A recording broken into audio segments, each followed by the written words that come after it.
ఉన్నతమైన జీవితం ఉండాలి, వచ్చే తరం కోసం పనిచేస్తున్నాం. అలాగే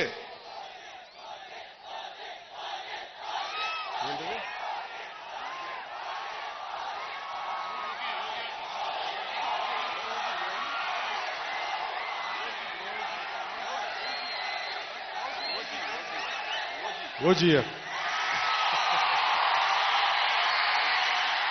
సినిమాలు చేసే టైం ఉందంటారా? ఎలాగా మాట ఇచ్చాం కాబట్టి ముందు ఒక 3 నెలలు మీ కనీసం మీరు నన్ను తిట్టకూడదు, కనీసం ఒక్క రోడ్డు గుంతలు కూడా వేయలేదని తిట్టకూడదు కదా మీరు నన్ను. కనీసం గ్రామాలకి కొత్త రోడ్ల కంటే ముందు రోడ్లు గుంతలు పూడ్చి, పాట్ హోల్స్ పూడ్చి, మళ్ళీ మీరు తిట్టకూడదు కదా. నిన్ను ఎన్నుకుంటే మళ్ళీ నువ్వు వెళ్ళి ఓజీ చేస్తామని మనల్ని క్యాజీ అంటే మరి నేనేం చెప్పను. ఒక భయంతో మా నిర్మాతలు కూడా చెప్పాను, కొంచెం క్షమించాలి, మా రాష్ట్ర మా ఆంధ్ర రాజ్య ప్రజలకి మేము కొంత కనీసం సేవ చేసుకొని కుదిరినప్పుడల్లా ఒక 2 రోజులు 3 రోజులు మీకు షూటింగ్ చేస్తాను, ఎక్కడ పనికి అంతరాయం రాకుండా. ఓజీ చూద్దరు కానీ బాగుంటుంది.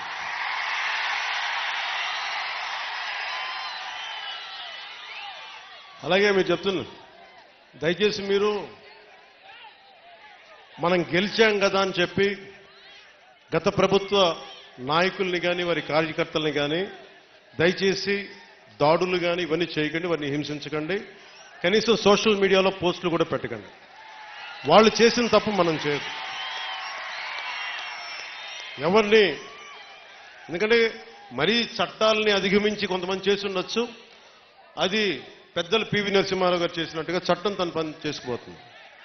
అందుకని మనం మటుకు దయచేసి ఎవరిని కక్ష సాధింపు చర్యలకి తీసుకురాకండి, అది మనకి మంచిది కాదు, మనం చేయొద్దు.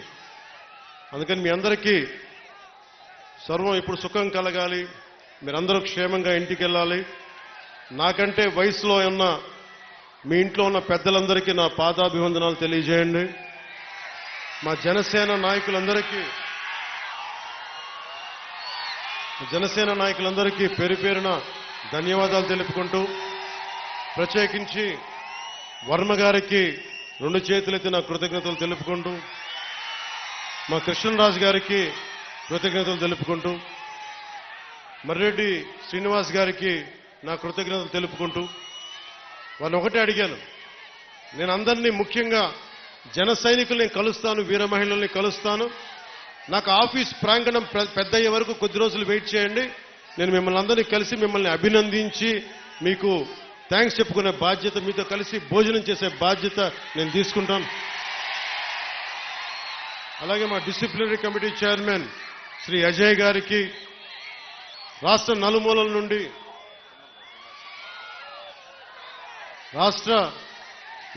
నుండి వచ్చిన వీర మహిళలకి, జనసేన నాయకులకి కృతజ్ఞతలు తెలియజేసుకుంటూ, అలాగే తమ్మయ్య బాబు గారికి, తుమ్మల బాబు గారికి నా హృదయపూర్వక ధన్యవాదాలు తెలుపుకుంటూ, మీ అందరికీ పేరు పేరున కృతజ్ఞతలు తెలియజేసుకుంటూ, మాట్లాడటం కంటే కూడా పనిచేయడం ఇస్తూ నన్ను పని చేసుకొనివ్వండి. భవిష్యత్తులో మీరు ఇంకొక ఎవరి వైపు చూడాల్సిన అవసరం రాదు. కూటమి తప్ప ఇంకేం కనిపించకూడదు. కూటమే కనిపిస్తాయి. కూటమి ప్రభుత్వం రావాలనే మీరు కోరుకుంటారు. అంతలాగా మేమందరం పనిచేస్తాం. నేను మీ అందరికీ తెలుగుదేశం అధినాయకులు, గౌరవ ముఖ్యమంత్రి శ్రీ నారా చంద్రబాబు నాయుడు గారి తరపు నుంచి, వర్మ గారి తరపు నుంచి, కృష్ణరాజు గారి తరపు నుంచి, మర్రెడ్డి గారి శ్రీనివాస్ గారి తరపు నుంచి, నరేంద్ర మోదీ గారి తరపు నుంచి, నా తరపు నుంచి మీ అందరికీ ధన్యవాదాలు.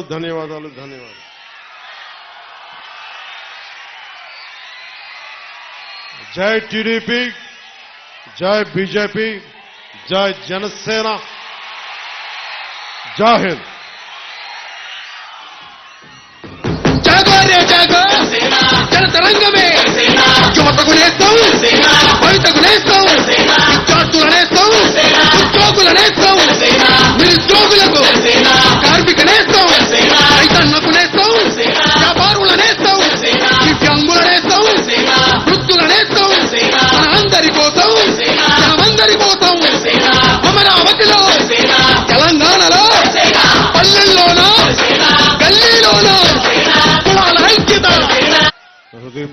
నమస్కారం. మా జనసేన నాయకులందరికీ, పిఠాపురం నియోజకవర్గ నాయకులందరికీ, రాష్ట్రం నుంచి వచ్చిన జనసేన నాయకులందరికీ, నాతో పాటు వేదికని పంచుకున్న కూటమి విజయానికి తోడ్పడ్డ భారతీయ జనతా పార్టీ నాయకులకు కృష్ణరాజు గారికి, తెలుగుదేశం పార్టీ మాజీ ఎమ్మెల్యే, తెలుగుదేశం నాయకులు అహిర్నిశలు కష్టపడి కూటమి విజయానికి కారకులైన వర్మ గారికి, మీరందరి ఆశీస్సులతోటి ఈ రోజున పార్లమెంటులో జనసేన కూటమి తరపున జనసేన నుంచి గళం వినిపి